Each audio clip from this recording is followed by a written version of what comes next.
G'day guys, welcome to the MailBag review for Pakenham. A little bit of Bendigo, a little bit of Kyneton, and Moonee Valley.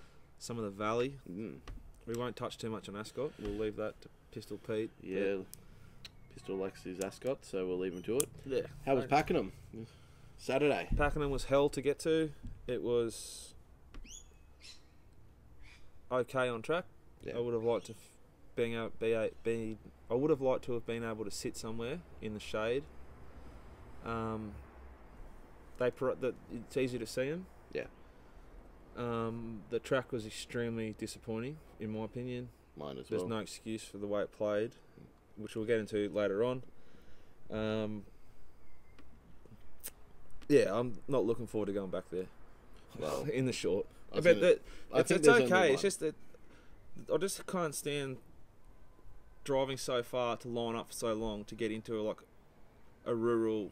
It's not even Pakenham. I don't even know where I was. I've never been there. Nanagoon, Tayong was the suburbs, and yeah, to be able to have to spend 15 minutes just to get in the gate. It was longer than clearly that. says It was longer than that. Everyone I spoke to on track, like all the hardcore guys who were there every week, were all disappointed. Yeah, whoever's planned it is a muppet. Is the answer. You can see what they're trying to do, but I just don't. I think racing will die if they.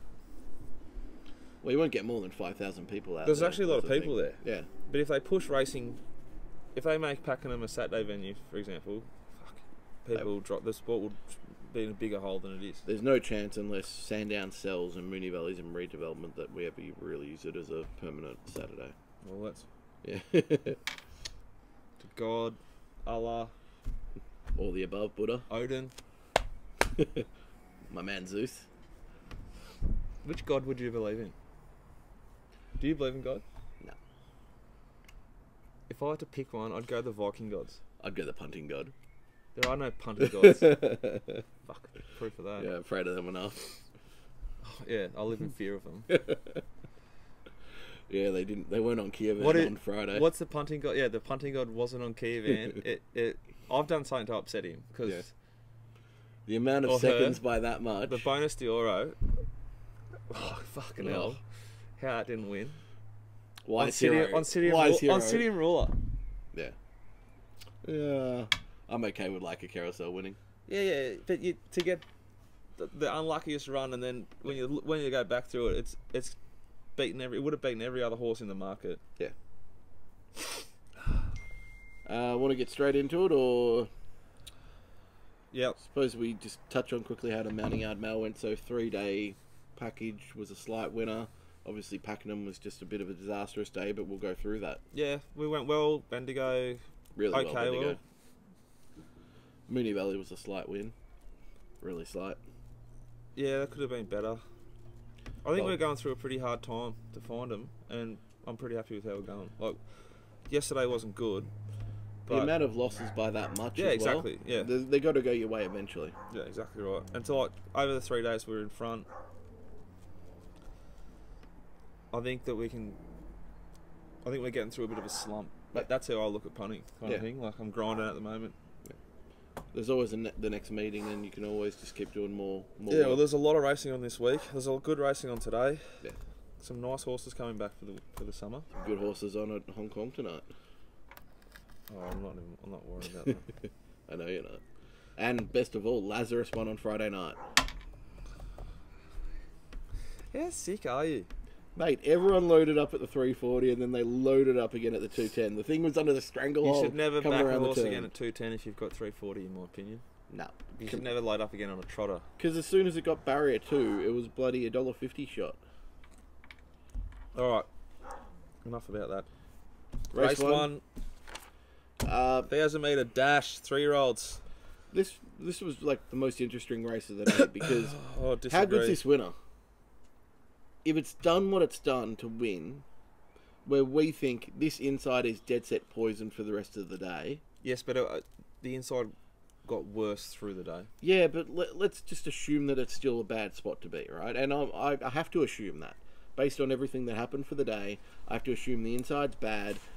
And yes, this may be a bad lot of 3-year-olds, but this thing's done a lot. I'm saying this thing could be a decent horse going forward. I think Elite Legacy is worth following. Yeah, didn't have the best run. Yeah. That'd be about it. I think you need to be extremely careful following this meeting. I agree. I reckon there's almost like a 4 wide horse lane, about 4 off the rail, to 4 more horses. Yeah. And then it's quicksand either side. It seemed like that for a lot of it. And that's in the straight. Like, God knows what happens before the turn. Like Stevie Basto, who's been riding for probably just around the time of World War II. He was 3 off the fence on Obsidian Ruler. So he's obviously like... Kevy Forrester was around World War One. Yeah, Kev. Well, I wish Kev rode Jungle Edge. But anyway. But he was 2 or 3 off the fence the whole way around. Yeah. So I think the track was a disgrace. I do have to feel like, looking at the replays, if you were hugging that rail around the corner, you were in a lot of trouble. I think there'll be a lot of horses from this meeting that ran 10th that'll win next start. Agreed. Or run really well next start. Race 2, 400 metres. Chopped them along early up front. Leaders just went way too fast. They finished like last and, near last. Was Red of the Roses lame? No. Not that I had. Thought it was. Might have actually, sorry. I didn't write it down, but it does hit a bell. I thought...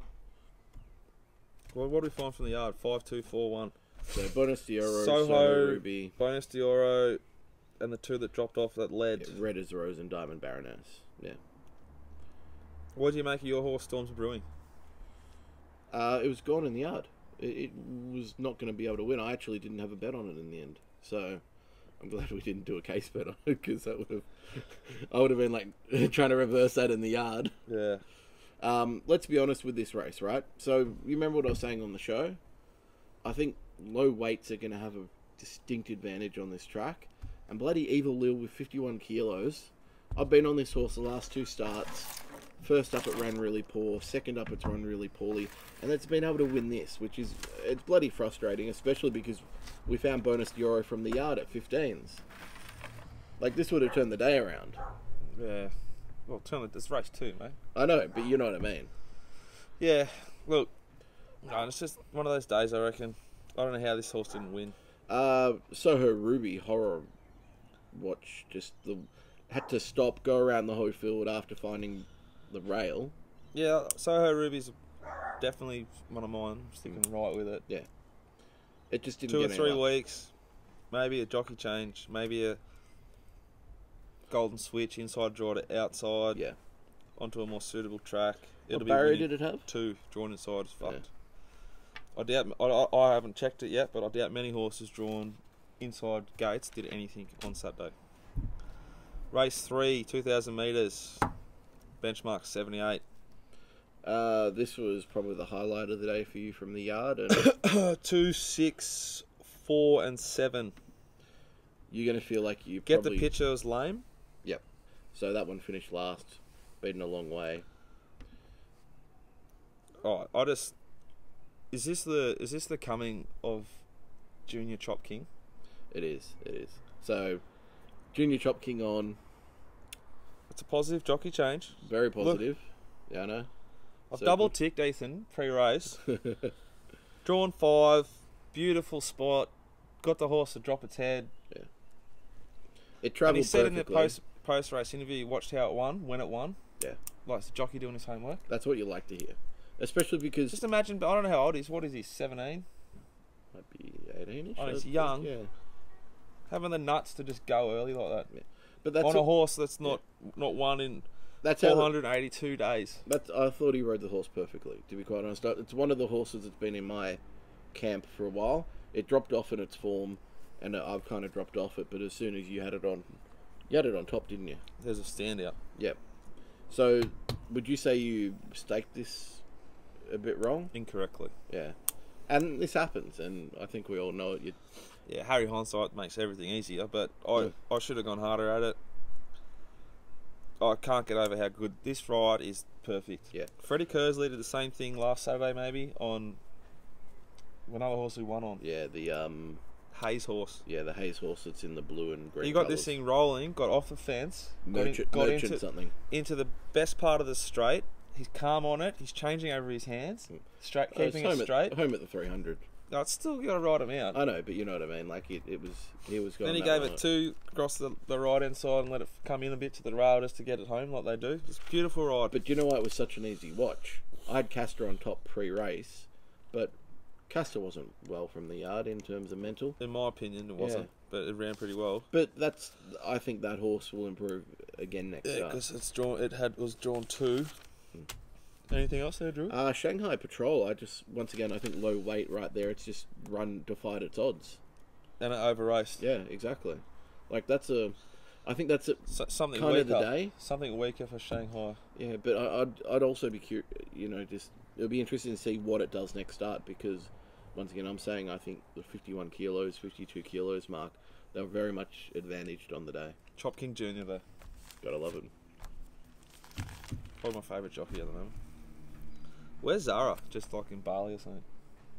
Do what you want when you're Zara. Race 4, 1,000 metres. This one hurt. Benchmark 78. They went slow, half a second slower than the 3-year-olds overall, so that tells you they went really slow early. So you've got all the times? I'm just going off what Racing.com had, and then I've also tried to time it by hand as well, just to make sure, and it was fairly close. Because you've got a bit of Jungle Edge gear then, times-wise? I haven't checked Jungle Edge, sorry. I don't think there's any other 1,200 metre race on the day. Yeah, No. but you could like the sectionals. Yeah. Anyway, race 4. Sorry, mate. Short answer is they've gone slow, and I said this post-race, a few people agreed with me, and it's being harsh on Michael D, right? This is being harsh, because he's run second and lost by that much, but I think Steph Thornton's outrode him for 2 things. Outridden him. He hasn't. She hasn't. I don't think so. I can't understand why he's sitting almost half a length off her when they're going so slow. And then secondly, when they come around the turn, he's still sitting on her and she's gone early. So she's taken the advantage, got a length on him, and that was quite the difference. windy on track. Yeah, I still just... If you've gone that slow, though, you've got a full 500 metres in you. There's no issue about that. I think we got the race wrong. He rode that horse pretty well. I thought Chop King Jr., Ethan Brown rode Leodora really well. He was patient and tried to get inside Wise Hero, who kept finding those. So then he had to go back to the inside to the sandpit. Oh, let's be honest. I think nothing Leodoro, apart from the top 2 around, we're ever going to win that based on what happened with the... Yeah. I thought Leodora was a big run, Invincible Hour, big run. Yeah. And... what was the other one that kept on finding out? Might have been... Was it the G? The G-Dog?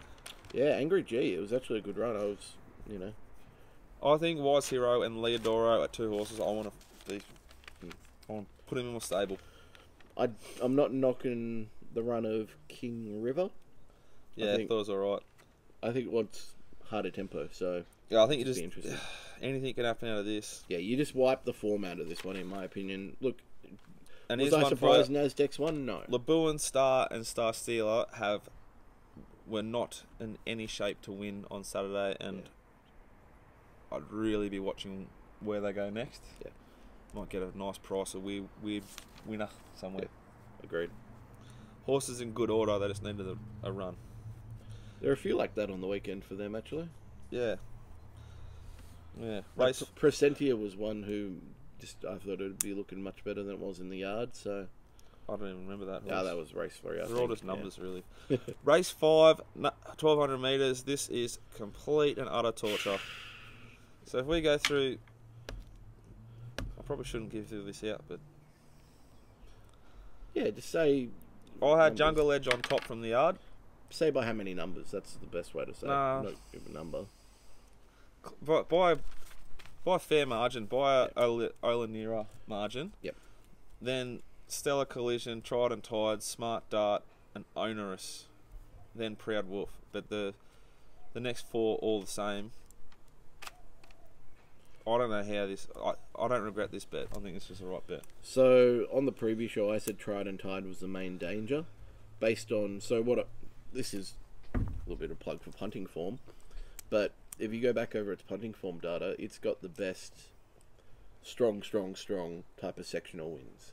So, its wins have all come when they've run it really fast. And that's exactly what we had happen. So I thought, oh yeah, that's going to be the main horse to beat Jungle Edge if any of them's going to get past them. Did I savour it? Yep. I didn't. You didn't? I didn't. Fuck. I know. Oh. I know. I don't... There's a lot of people like on track completely giving it to Cartwright. See, okay, I'm not a massive fan of giving it to a jockey, especially after a bad ride, because I think they deserve the right to go back, look at how they did it, and reflect on what happened, right? No, I don't. That she doesn't decide. She's a She doesn't go to apprentice. Mick Bell or whatever his name is. This is how I'm going to ride the horse, mate. Yeah. He told her what to do. Yeah. He slaughtered his own horse, and he slaughtered all of us. Yeah. No horse won on the rail.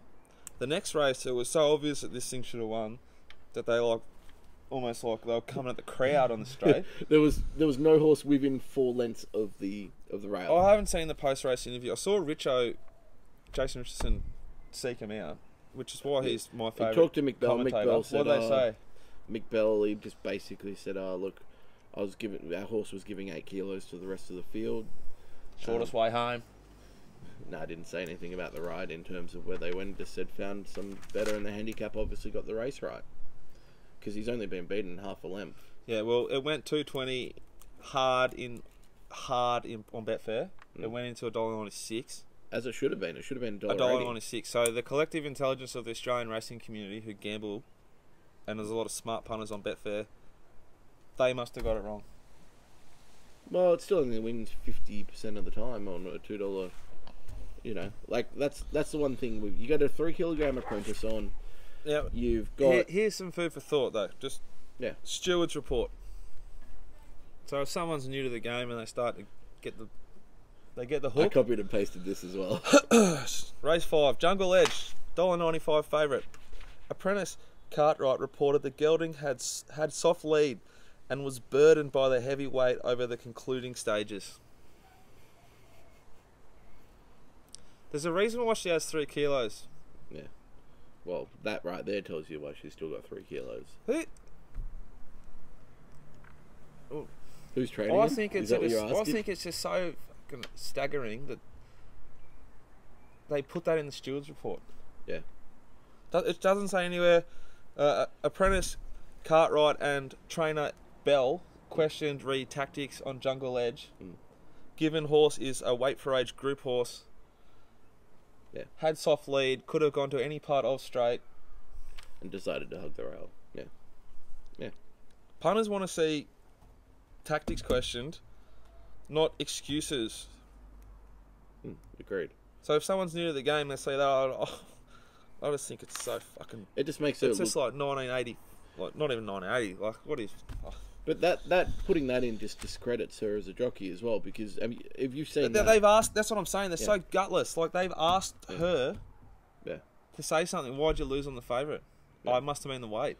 Yeah. Because that's what you'd think if you were her. Yeah, because she's obviously not been watching the rest of the day. What's she going to say? Oh, I think it might be because Mick Bell told me to hug the rail. Yeah. So he'll never give me a ride again. It's a fair point, yeah. Oh, it might be because the horse is just not that good. Never give me a ride again.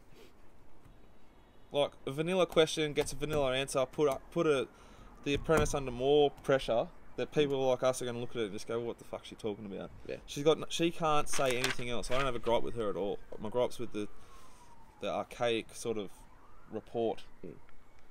And we might as well touch on this, because a lot of the time... And I'm not trying to be overly critical, I'm just raising an opinion on it. No, so a lot of the time we have issues on rides. So I had an issue on a ride on Friday night with Benny Allen on a winning horse, So Far So Cool, right? Where he's decided not to lead and he's pulled the horse half the way, and then he's just at like 300 decided to go from cruising just to letting it go. And it's 700. 700, whatever. It's hasn't won by a lot, but it had, in my opinion, 5 lengths on that field. And if it was ridden correctly, to my thinking, which is not the stable's thinking, clearly, it would have won by 5. So it was allowed just a free roll and lead coming off the previous start where it ran massive sectionals at the start and finish. But the short and long of it is, he fired up Benny Allen at Drew. Because he searched himself on Twitter. Yeah, but like Drew and I talked about it. Yeah. All Drew needs to say is, what he means to say is the tactics on this horse are dumb. Yeah. But he's the guy riding the horse, so he's the one doing it. But it's actually the stable. Yeah. So like what you said about the tactics on Imperial or Gustos. Yeah, I got that here. Got in the Herald Sun today. Just got Druzy in the Herald Sun. He's pretty chuffed about the big guy. Tactics on Imperial Gust were very disappointing. Jumps well, drifts back to non-winning position. Leaders win it. Should have been right in it. That's spot on. Yeah. And we know that wasn't the jockey. That was, as you know, from... Oh, wait till we get to this. Yeah. Anyway. We'll get to that It's one. often the stable tactics. Yeah. Especially with younger riders. Agreed. Anyway, if you say she has sorted this, you're kind of talking about I'm talking about the stable. Oh, you're talking through the kick, yeah. Oh no, I think it was the right bet. Sorry, don't get me wrong. Horse, I rated $1.80, and does it win? I haven't looked at 60% the of the sections, time? but the horse It gets does. home like its last 400, about the same as everything else. Yeah. She just kind of drifts it through the sandpit. Yeah, correct. Like, get it out, get it going. Anyway, Let's move on. race 6, Drew, the mile. Carriage on Air pulled up lame. It was the clear top pick from the yard. Yeah, and it was. Then the clear second top pick, I'm pretty sure, was... It may not have been clear second. It might have been Jack and Obey or Master Reset, I can't remember, but I said to you, Yeah. Master Reset was... Well, here we go. Yeah, I think it was third. Oh, I fucking didn't save this one. I'm pretty sure that you had it third. Yeah, but I said, is this horse a cat? Because I often find it. Yeah. Well, it's been a while since it's run a good race. So Master Reset wins. Jack and Obey, who've got it in there in the numbers as well, runs second. Albertino leads them on with furious pace, I want to say. It was my selection in the race. Just misses out, runs fourth. And guess who places? Who? Bloody Coldstone. I think that horse is ready to do something. It is. It's ready. It's ready to fire. Next start, maybe Flemington. That stable might be my favourite stable now. Flemington over Christmas. Just watch it. What stable's Coldstone in? I actually don't even remember. Carriage on Air, Barrier 2 as well. Yeah. Michael Kent. Race 7, Kent. 2,500 metres. Is this the Cup? This is the carousel. So we don't know because puntingform.com.au hasn't got them up yet, but Well, it's because we're going early on a Sunday, so... I assume they've gone pretty quick here Yep, on the sandpit, and the best stayers won. correct. And I feel sick still about it. So what I wrote about this is Paddy Carey is known for pulling one out of his ass with a stayer, and I think this Katuum is exactly that type of horse where he'll just pull them out and they'll almost win, or they will win. He's just been unlucky that Michu's riding in unbelievable fashion at the moment, riding 27% for at the moment in December, and average winning odds of $10 or more. So she's absolutely flying. She can get a roughie home, kind of like Michael Walker. Beautiful ride. Loves, you know, if there's one positive thing I would say that I look for more than anything else in a staying race from your yard stuff, it's if you send it out and say wearing spurs. So that's just something that I think is really important in a staying race. Yeah, Paul seems to be big into that. Yeah. And like a carousel, I don't even need to wait for that because I know Michu's going to wear them. So Anyway. at $75, it was the only number that I had in my quaddie that was not single figures. So I probably outlaid about $250 on the race, and I had $10 on like a carousel. That's all you need. Yeah, I wasn't going to lose on it, so I was very happy with what happened in the race in the end. I found Oncidium Ruler on top from the yard, which was quite surprising as I don't like the horse really. Yeah. If I did form, I wouldn't have been in my numbers. What was I going to say? Grey Lion. I don't know what Matt Kamani's got over Racing Victoria or something, but it's the only horse I've ever seen in Victoria that doesn't need a parade. So it was mounted out the back. Yeah. Quickly through and out again. So But the jockey was on it before I got to the yard. Yeah, I tweeted them about that as well. And I said it's a disgrace and you should do something about it. What the hell's going on? Isn't there rules? Well, is there though? I don't even know. It's pretty much a rule that you have to go parade, I'm pretty sure. Well, something maybe we could get someone to find out. And yeah, Matt Kamani probably does have something on him based on everything I've seen to date. Don't say that. Okay, I'm not saying anything that's not wrong. You think he's gotten away with a bit, as do you? The Strangles case, just go look into it. That's all I got to say. Like, it's just any other setup. He was lucky from his setup. I'll put it that way. Okay. Race 8, 400 metres. This is that Rich race. What Rich is. This is the one bet I fucking regret. I got bet regret. Oh, bet regret. Bet regret. Grand Rosso, looked great. It's an awesome type. Don't know what's going on. Just hasn't come up this prep probably. Well, also barrier 1. Yeah, query. But I thought it had the pace and Bayless. I thought it's race 8 on a 9-race card. He'd know where to go. He'd get off the fence. He didn't. It's an excuse, but it's not an excuse for how poorly it ran. Yeah. I got this wrong. My top pick was Willy Willy, and it paraded like absolute garbage. Yeah, I thought this race had some really interesting fluctuations. Yeah. I'd say Willy Willy's one to follow forward. I think it's a really good horse. So I've actually chopped out slightly here on the winner.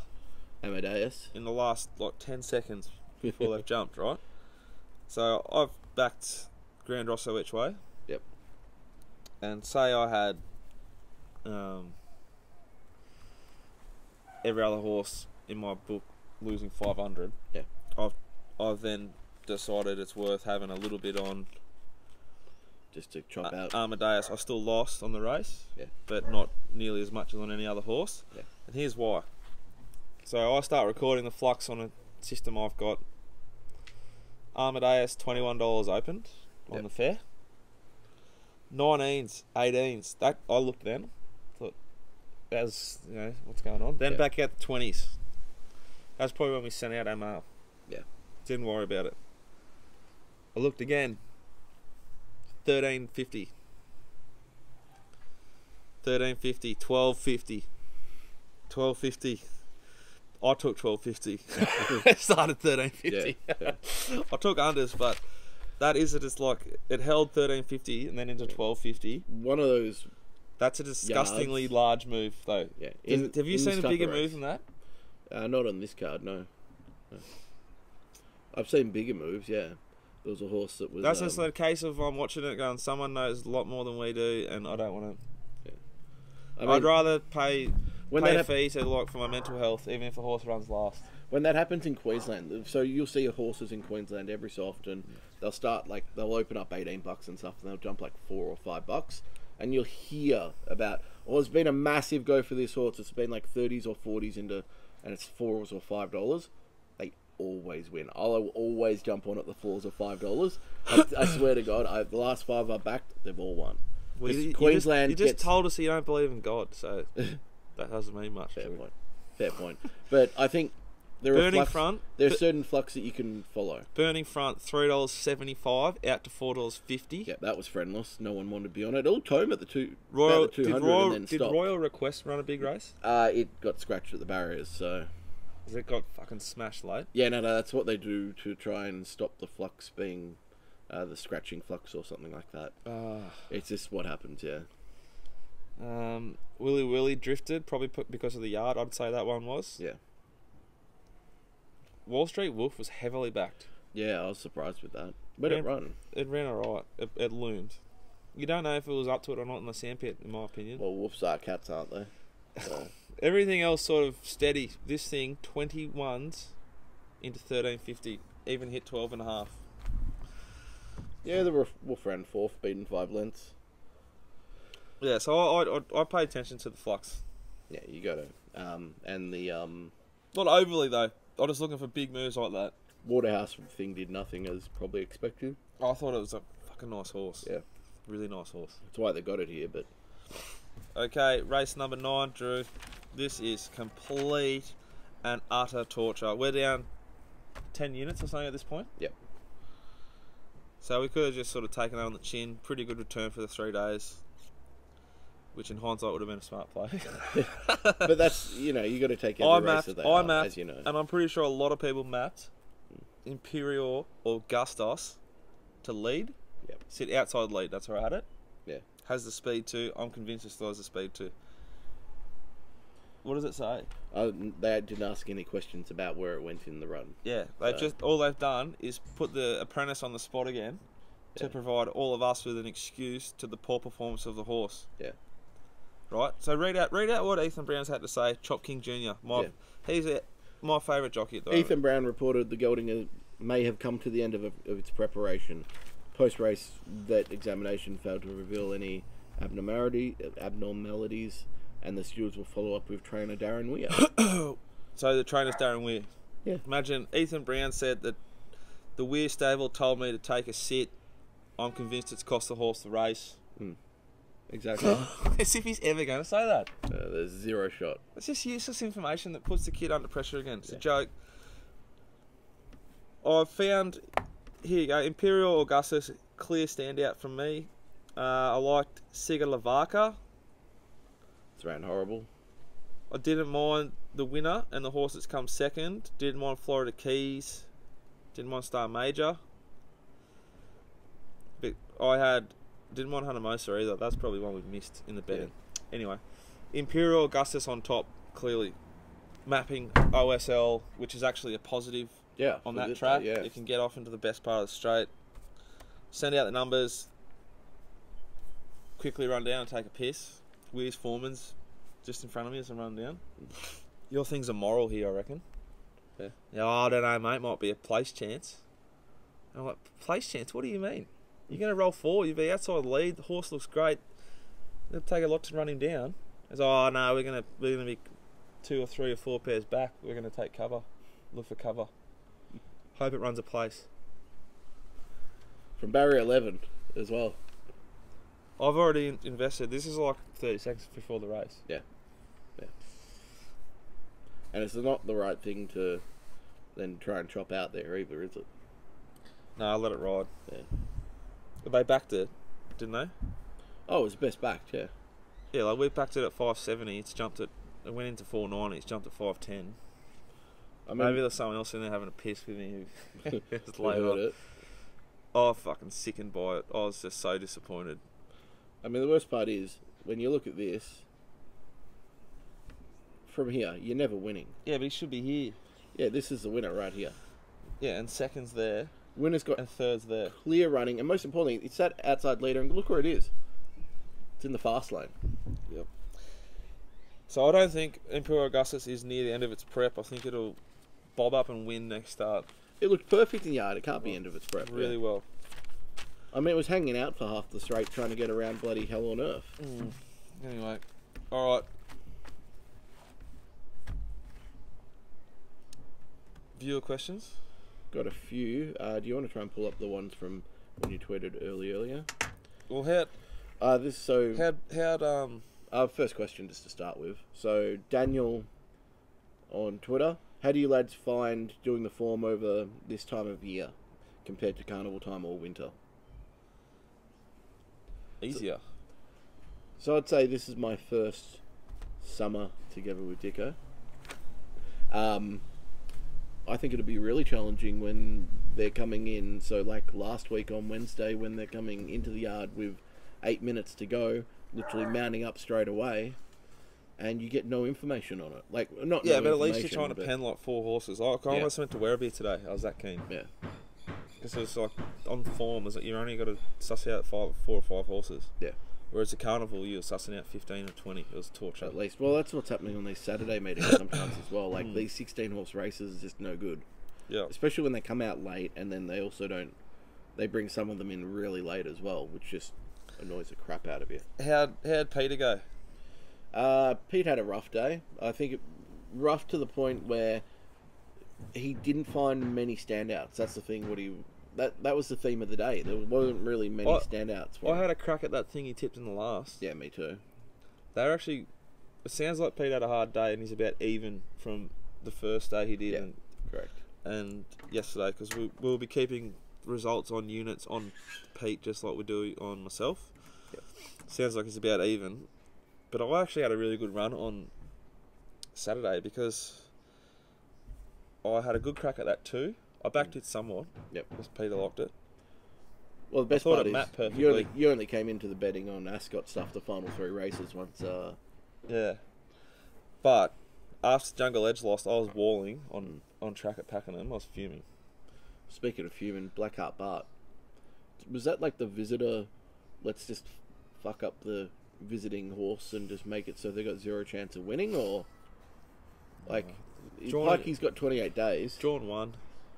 I know one was never going to be a massive advantage or anything, but what I was going to say is... they went back. What I was going to say is I was walling after Jungle Edge. Yeah. I was pretty upset with myself and lost a lot of money. And I got a text from Rob. Really keen this thing in Sydney. What is it? Invincible. I had more on it than I should have. I had less than I should have because it was Invincible. He's tipped 3 numbers to me. They've run the trifecta. I didn't have it, neither did he. No. $900 trifecta from 3 picks. I think he tipped the first 4 in the race as well, actually, at 6K. Well, how else did he go? Yeah. Doesn't matter how else he went when you get a $17 winner like that. That's your day made, especially when you're confident like that. I think he was up and down, but he got a few winners on the day. You had Sparky Lad. Yeah. Gamblers Blues on top. Invincible. Yeah, he had Voliere. This is how sick he is, because he doesn't look at any form. Yeah. He had Voliere in his 3 and only numbers. It was like 60 to 1, wasn't it? There's 100 to 1 on the fair. Yeah. And it's running second. Imagine if we got beaten by it and he's tipped it. Fuck. It would have been like a carousel all over again. He was keen on Single Bullet, but I actually seen a thing on Twitter. He got smashed a bit like Bart. Okay. Bit of a crunch job. Oh yeah, Single Bullet. Yeah. So I unloaded on that as well because a couple of different sources matched up on it. So had a nice bet on it, and yeah. It just had no chance. But it missed the start as well. So yeah, he reckons he almost found King Darcy. Wish he did. In and out. But he had a massive day. He was best on ground for us. Yeah, by a mile. He often is. I'm telling you, he's a freak. Alright, viewer questions now? Let's wrap it up, Drewy. Yeah. Did you find the ones from earlier? That's the real question. So I'll have a search. No, they're there. I got them ready. Oh, no. I think we've got some emails. Okay, so this one's from Lyle. Lyle's a regular follower. Do you believe tracks play a certain way because of jockeys, or is it actually the track? Sydney is hard to watch at times. The sectionals they run are trial worthy at times. I think it's all the track. It starts from the track. Like I'm saying, a lot of the jockeys don't get to do what they want to do anyway. They're dictated to by stable staff. Yeah. When you get a track like you get on Saturday, well, half the time I'm trying to guess what they're going to guess, and like who might roll the dice and go up the inside, and yeah, you're trying to predict all these other things that you shouldn't be worrying about if the track was just playing fair. I think the track on Saturday was not up to scratch. And obviously someone's then followed up. Clog with Vlog said, can we put Pakenham in the sea with Mornington as places that we don't go to unless it's absolutely necessary? No, I like Mornington. I'm going there on Wednesday. I need to be positive about Mornington. Got to get myself ready. Fair enough. Thought you sent out... Oh yeah, you did send in this one, so let me just have a quick look. I found the one I was looking for.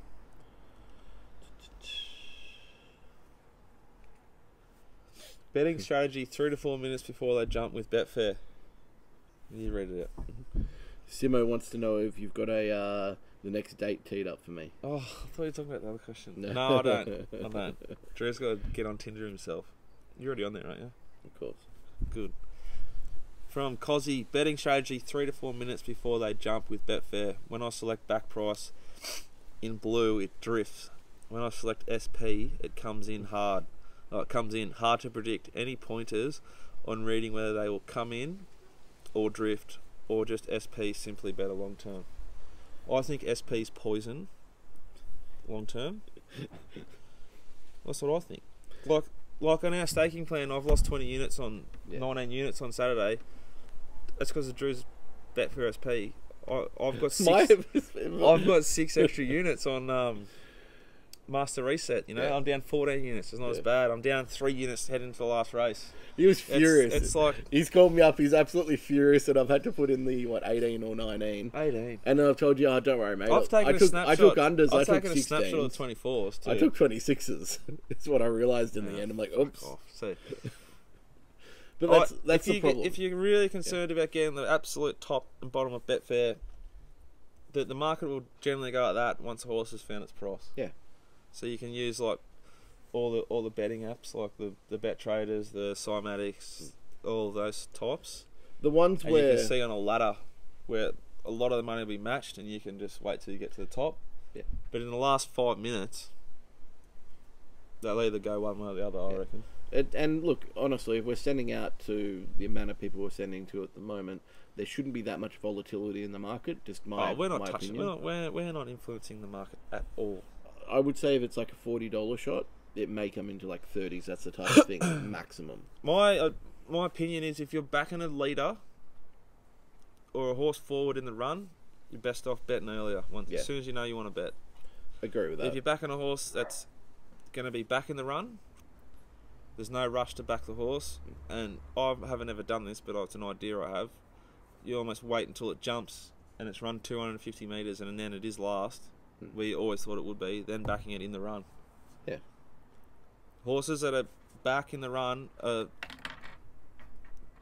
not as favourable, not as positive, not marked as positive by professional punters and big punters and syndicates and systems and robots as horses that race in a 4 position. Yeah. So those horses in a 4 position will be backed earlier and heavier by bigger people than us, and therefore the price will come in. Your only problem is then if it sits midfield unexpectedly, you're not getting in for a good price. Yeah. Well, it's a great game. It's the best thing that ever was and ever will be. It's punting, it's horse racing. It is. It's good go. I'll just go with my gut. So where are we off to this week? All right. I'm doing Mornington, Geelong, Mornington Wednesday, Geelong Thursday, and Moonee Valley Friday night. And then I'm tapping out though. Yeah. Throwing Drew in on Saturday. Yep. Drew's going to Caulfield. I'll be on the phone watching him on TV, but I'm going to Sydney to see my family and my friends for Christmas. I'll be walking the track Thursday. I don't fly till the afternoon, so I'll be watching all of them. But I'm just not going. Can't be bothered. I want to have some family time. I call you the micromanager. Anyway. What do you mean? You're always on the phone if I was ever to do this. Hey, Yeah. Drew. Yeah, this one in the ad looks really good. Let's give that number. Yeah. It'll essentially be me with Drew's eyes. Yeah, pretty much. But we've done it. We did it Caulfield Cup Day. Yeah. We won. Yeah. So I don't see why we won't again. We will probably keep. I think Rob's working this weekend, but he's going to keep doing it for free for the time being. So make sure you use that information while you can. Yeah. And Pistol Pete will be at Ascot. Is it Ascot? I'm pretty sure it's Ascot. I don't see why it wouldn't be. Yeah, but if you want to bet, you've Over in got WA. Wednesday, Thursday, Friday, and Saturday covered by us. Yeah. All from the yard. The preview show will be pretty late on Thursday because I'll be coming back from Geelong. Yep, fair point. We'll put that up on the site tonight. You can start to find it whenever you want. And we'll look at doing a deal for Ascot and Caulfield for you guys if you want. WA is Ascot. And the Mornington, Geelong, and the Valley will be $22 for all three. Good price. Or $11 each, up to you. I suspect taking the 3 of them as the... Okay, anything else we need to cover, mate? No, I think they're coming for us with the chopper, so we better round it up. How's this for choppers? This could be up to my neighbours. Yeah. I don't know if I should say this or not. We can cut it out if we not. Last night I'm out the deck. I was up till 1 AM putting in data, grinding, having beers, out the deck having a smoke, and this fuzzy-haired like teenager rocks us out the front. Yeah. You know, Yeah.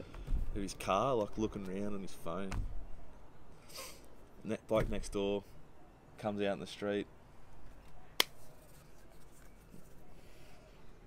Lights on him, like I can see him. Yeah. We're at the front of a fucking church. It's a church. It's a church. This is not a suburb of reckless abandon. No. It's a snobby joint. I hate it. Here. While true, did used to come to the suburb for all the partying needs. Yeah, and then he's like, mate, next Tuesday I've got even better stuff. Next door neighbours, right? They're little Asian fellas. Nice. So we know where to get the hookup. Well, I went there last night, knocked on the door. Boys, if you're going to sell drugs in the street, do it in your house or in the car. Yeah, exactly. Or don't scream it out in the street, you fucking idiots. And what do we got? Look after me or I'll call the cops. Mate, your neighbours, you know. No, they're tiny little fellas, I'm going to roll them. Joking. Yeah. Some of that's true and some of it's not. I hope you guys enjoyed the show. Feedback's always welcome. Jack at dickosmailbag.com. Drew at theprofits.com.au. Have a great week, guys. Go Cheers. well.